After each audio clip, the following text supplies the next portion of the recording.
लोकप्रिय कृषि एवं कृषक सपक्षवादी प्रथम और शतायु विधायक मकरध्वज मृत्यु अंचल खेली जाइछि शोकर छाया। ओडिशा विधानसभार प्रथम विधायक मकरध्वज प्रधान 102 वर्ष बयस बाघमुंडा स्थित बासभवन में परलोक घटी।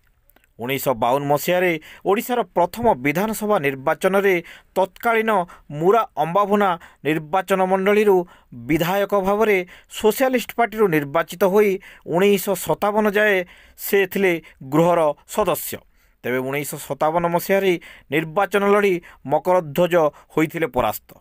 1924 मसीहा जानुआरी 14 तारिख रे बापा उद्धव और माता प्रभावती पुत्र रूपे रंपालुगारे जन्मग्रहण करथिले मकरध्वज। हीराकुद नदी बंधरे रंपालुंगा गाँ बुड़ी जावा परे परिवार सह बाघमुंडारे रही आसुथिले मकरध्वज।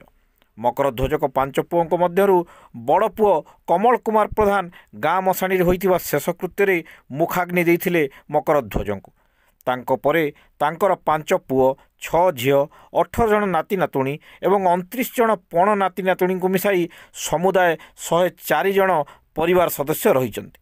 जड़े सरल निष्कपट उदार स्वभावर व्यक्ति तथा कृषि और कृषक मानक चरम सपक्षवादी एही शतायु विधायक वियोग में राज्यर मुख्यमंत्री मोहन माझी, पूर्व मुख्यमंत्री नवीन पट्टनायक, राज्यर राजस्व मंत्री सुरेश पुजारी, झारसुगुड़ा विधायक टंकधर त्रिपाठी, ब्रजराजनगर पूर्व विधायिका अलका महांती समेत अंचलर बहु बुद्धिजीवी, विभिन्न संगठन तथा वरिष्ठ नागरिक माने गभीर शोक प्रकाश करने सह शोक संतप्त प्रधान परिवार प्रति निजर समवेदना ज्ञापन कर।